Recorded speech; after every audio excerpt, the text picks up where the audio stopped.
कैसे हैं आप सब। आज वर्तमान में हर एक जो प्रतिभागी हैं, जो तैयारी कर रहे हैं, उन सब में एक ही बात दौड़ती रहती है या विचार करती रहती है कि हम कैसे और कितना प्रयास करें कि हमें जल्द ही सफलता प्राप्त हो जाए। हमने हर चीज का एक शॉर्टकट बना रखा है कि किसी भी रूप में, छोटे रूप में चलेंगे सफलता मिल जाएगी, या हम सोचते हैं कि किसी भी गांव जाते हैं, शहर जाते हैं तो एक शॉर्ट रास्ता ढूंढते हैं, रास्ता छोटा रास्ता पहुंचा है, छोटा सा पहुंचा ना। सफलता की कोई शॉर्ट ट्रिक नहीं होती है, ये दिमाग में आप बैठा लें। दूसरी स्थिति, आज वर्तमान में लाखों जो विद्यार्थी नीट भर्ती के हैं, उनके दिमाग में तो ये प्रश्न चल ही रहा है कि हम तैयारी स्टार्ट कहां से करें, कैसे करें, तैयारी को कैसे बढ़ाएं, सफलता कैसे मिल सके, ये दिमाग में चल रही है।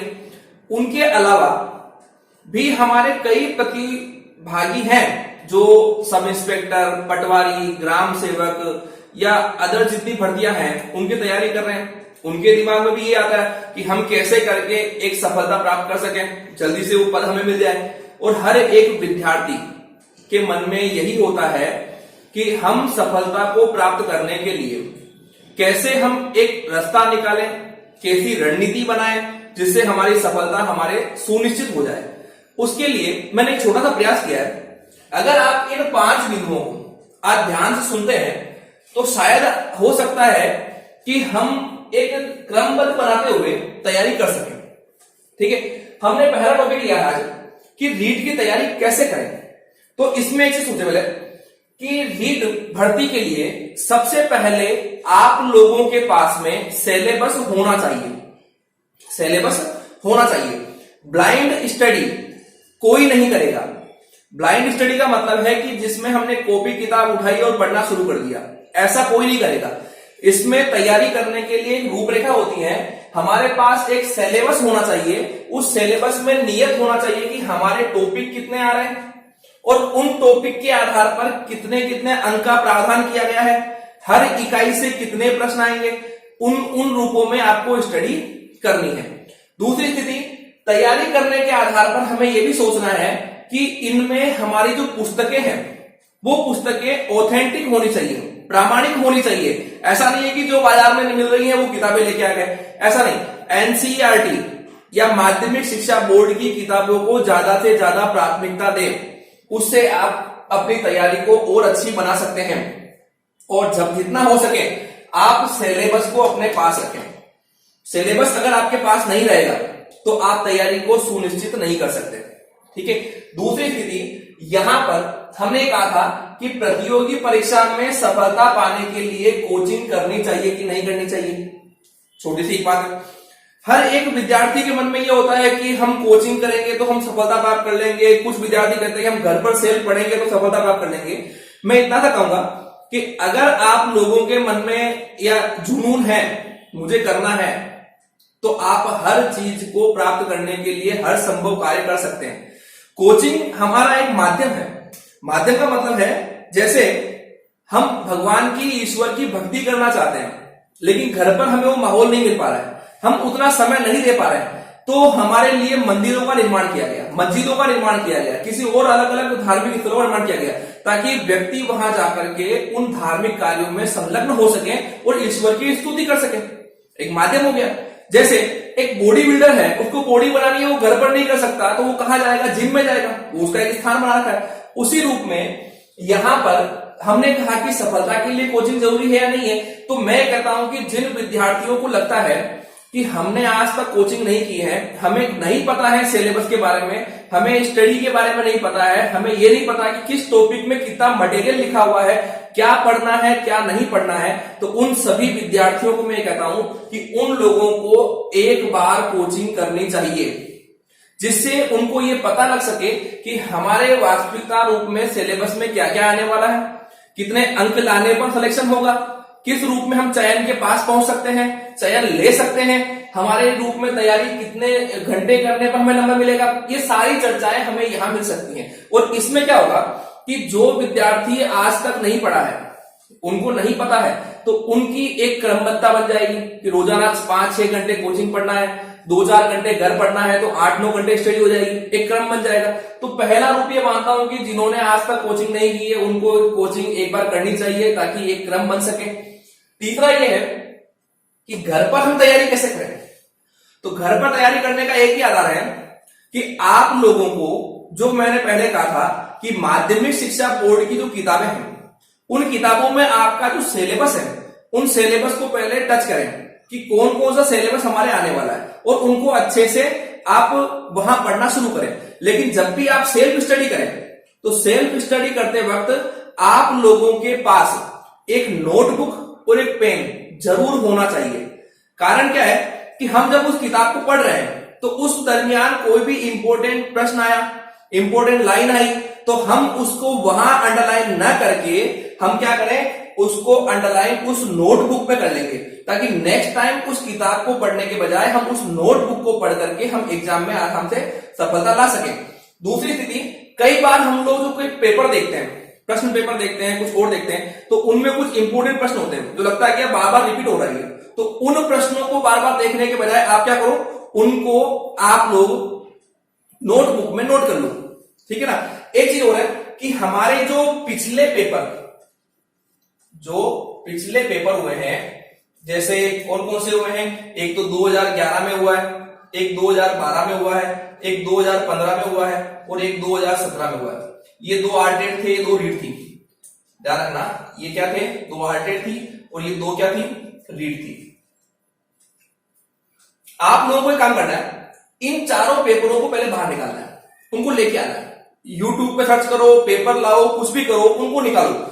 उन पेपरों को भी आपको स्टडी करनी है, यानी आपको मान के चलना है कि आपको 2011 में प्रश्न का लेवल कैसा आ रहा है, 12 में कैसा आया, 15 में कैसा हुआ, 17 में कैसा हुआ। जब तक आपको प्रश्नों की प्रक्रिया कैसे बन रही है, कैसे प्रश्न पूछे जा रहे हैं नहीं पता है, आप सफलता नहीं ला सकते।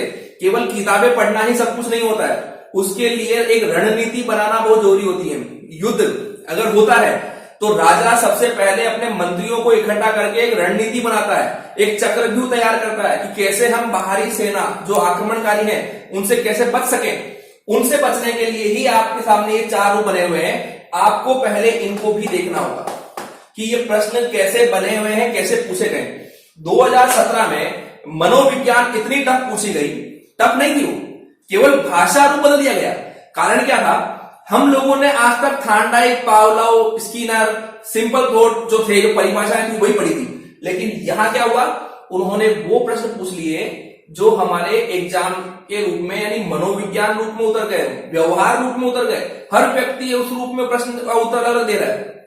तो यहां मान के चलना, आपको पिछले पेपरों का अध्ययन भी करना है। ओके, यहां पर पेपरों के अलावा आप लोगों को इसमें क्रम बनाना है कि जब भी आप घर पर स्टडी करें, जब भी आप घर पर तैयारी करें, तो उस वक्त जैसे आप 2 घंटे बैठ रहे हैं, 3 घंटे बैठ रहे हैं, 4 घंटे बैठ रहे हैं, तो उस दरमियान थोड़ा मोबाइल से, पारिवारिक कार्यों से थोड़ा दूरी बनाए रखें। एक मोबाइल सबसे बड़ी एक दुविधा मानी गई है। जिस समय आप सेल्फ स्टडी कर रहे हैं, देखो ऑनलाइन स्टडी आजकल बहुत चल रही है, सब यूट्यूब पे पढ़ रहे हैं, तैयारी कर रहे हैं, हम भी यहाँ वीडियो इसलिए बना रहे हैं कि आप यूट्यूब पे देख सको।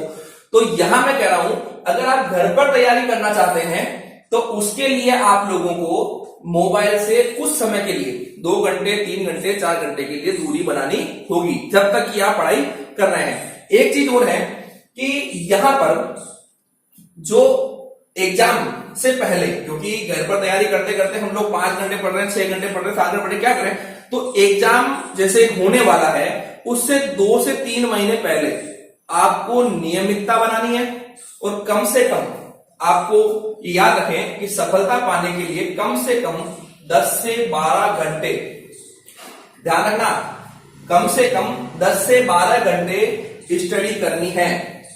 और एक चीज और, जब आप घर पर पढ़ें तो आप अगर रीट की तैयारी कर रहे हैं तो रीट की ही करें, फर्स्ट ग्रेड कर रहे हैं तो फर्स्ट ग्रेड ही करें, पटवारी कर रहे हैं तो पटवारी ही करें। अगर आप 2 नाव पे सवार होने की कोशिश करोगे तो ना इधर रहोगे ना इधर रहोगे, वो दोनों ही स्थिति में डूबोगे, ठीक है। तो यहां पर आपको ये मानकर चलना है कि घर पर स्टडी करते वक्त पहली बात तो जो हम तैयारी कर रहे हैं उसी करें। एग्जाम से 2 से 3 महीने पहले हमें क्या करना है, कम से कम 10 से 12 घंटे नियमितता से स्टडी चालू करनी है। उसके बाद क्या करना है, तो एग्जाम से 1 महीने पहले, ये तो हमारा हो गया 2 से 3 महीने का, है ना। अब 1 महीने पहले हम क्या करें, तो यहां आपको ध्यान रखना है, मॉडल टेस्ट पेपर लाना शुरू करना है। क्या करना है, 1 महीने पहले आपको मॉडल टेस्ट पेपर ला करके इन्हें हल करना शुरू करना है।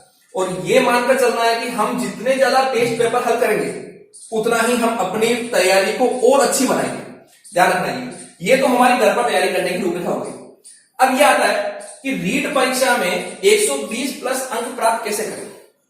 जैसे कि मैंने अभी कहा कि हमें नियमितता बनाने के लिए कितने घंटे पढ़ना है, 10 से 12 घंटे। ध्यान रखना, जब तक आप किसी काम को नहीं करते तब तक वो काम हमारे लिए बहुत डिफिकल्ट होता है। हम कैसे करें कैसे करें कैसे करें कैसे करें, ये होता है। ठीक है, यहां की स्थिति वही है कि अगर 120 अंक लाने हैं तो आपको हर पार्ट यानी मनोविज्ञान, भाषा फर्स्ट, भाषा सेकंड और एसएस जिनके सेकंड है लेवल, जो फर्स्ट लेवल के हैं उनके पर्यावरण और गणित, इन पर उन लोगों को विशेष जोर देने की आवश्यकता है।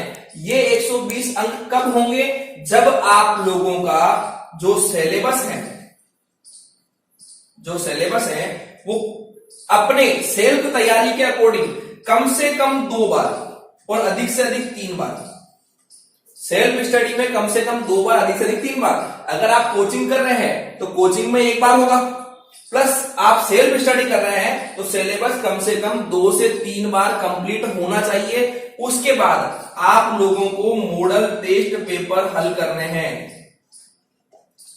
क्या करने हैं, मॉडल टेस्ट पेपर हल करने हैं। उससे क्या होगा कि आप लोग आपकी तैयारी को खुद जांच सकते हैं कि हम तैयारी को बढ़ा पाए हैं या नहीं बढ़ा पाए।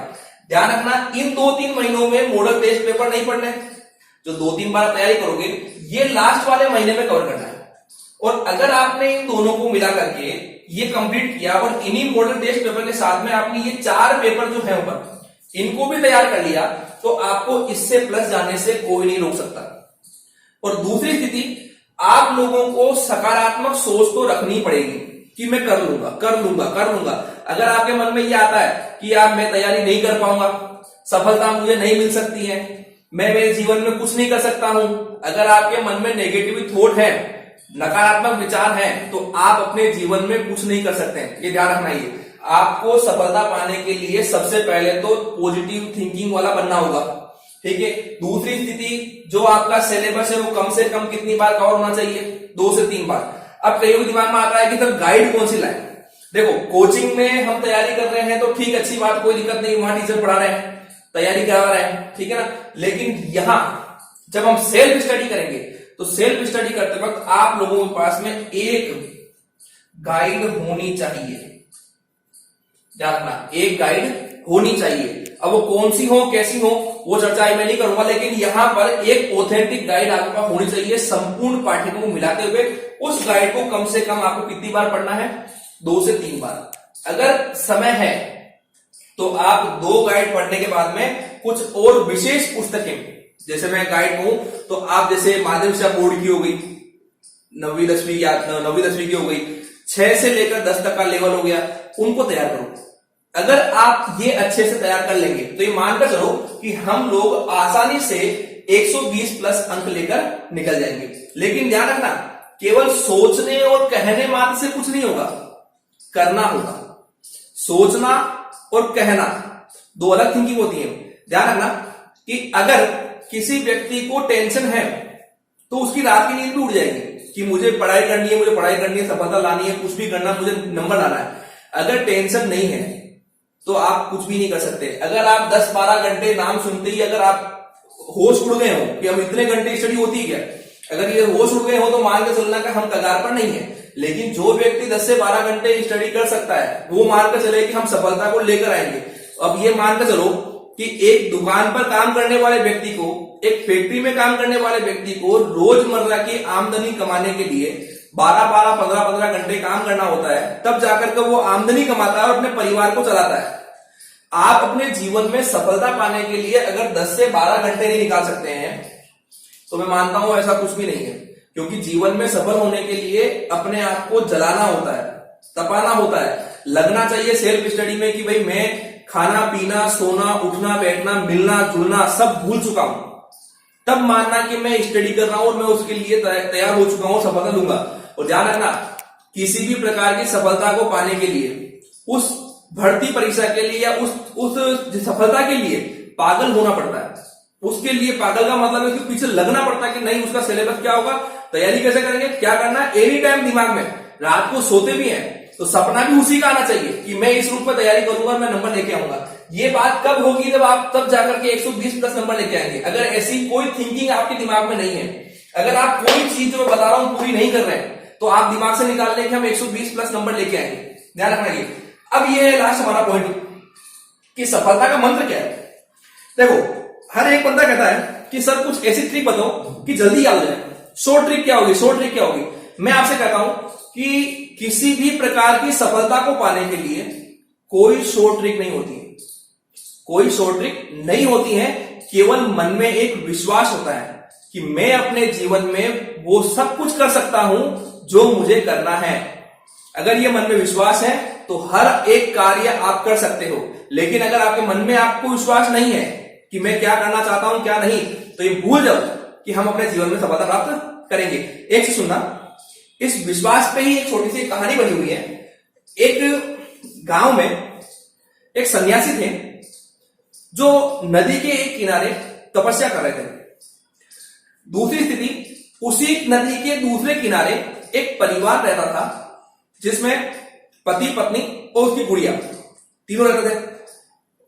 उस परिवार के पास एक गाय थी। वह परिवार रोजाना शाम को उस सन्यासी के पास गाय का दूध लेकर जाते थे और वहां पर जो सन्यासी थे वो कोई अन्न ग्रहण नहीं करते थे, केवल उस गाय का दूध ही पीते थे। तो उन परिवार की एक जिम्मेदारी थी कि रोजाना हमको वो दूध लेकर के सन्यासी के पास जाना है और वो दूध उनको देना है ताकि वो पिएंगे, अपनी भूख को शांत करेंगे। सन्यासी के मन में एक इच्छा थी कि मैं जो एक कठिन तपस्या कर रहा हूं उसका मूल उद्देश्य यह है कि जो बीच में नदी है मैं इस पर चलना चाहता हूं, ये मेरी एक इच्छा है और इसी इच्छा को पूर्ण करने के लिए मैं तपस्या कर रहा हूं और एक समय आने के बाद मैं इस नदी पर मैं चलकर इस नदी को पार करूंगा। तो ऐसी स्थिति में वो तपस्या में लगे हुए, रोजाना परिवार का कोई ना कोई व्यक्ति जाकर के उनको दूध की देके आ रहा है, वो दूध वहां ग्रहण कर रहे हैं। एक समय मौसम चेंज हो गया, बारिश का मौसम हो गया। तो बारिश के मौसम में पिता चले गए वहां शहर चले गए।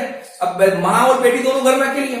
तो माँ ने कहा कि बेटा आज तुम सन्यासी को दूध देने जाओ तो वहां उनको कहना कि भाई अब नदी का प्रवाह आने वाला है तो मैं अब दूध लेकर नहीं आ पाऊंगी, यानी कल मैं दूध लेकर नहीं आऊंगी, तो पिता यहां नहीं है तो कल की तारीख में दूध लेके नहीं आऊंगी। तो सन्यासी जैसे वहां दूध लेके गई, सन्यासी को बोला उसने कि भाई महात्मा जी ऐसी स्थिति है, वर्षा काल चालू हो गया है, अब नदी में पानी वेग से आएगा, तो ऐसी स्थिति में मैं नदी पार नहीं कर सकती, पिताजी शहर गए हुए हैं, तो आप बताएं अब मैं कल दूध लेकर नहीं आ सकती हूं।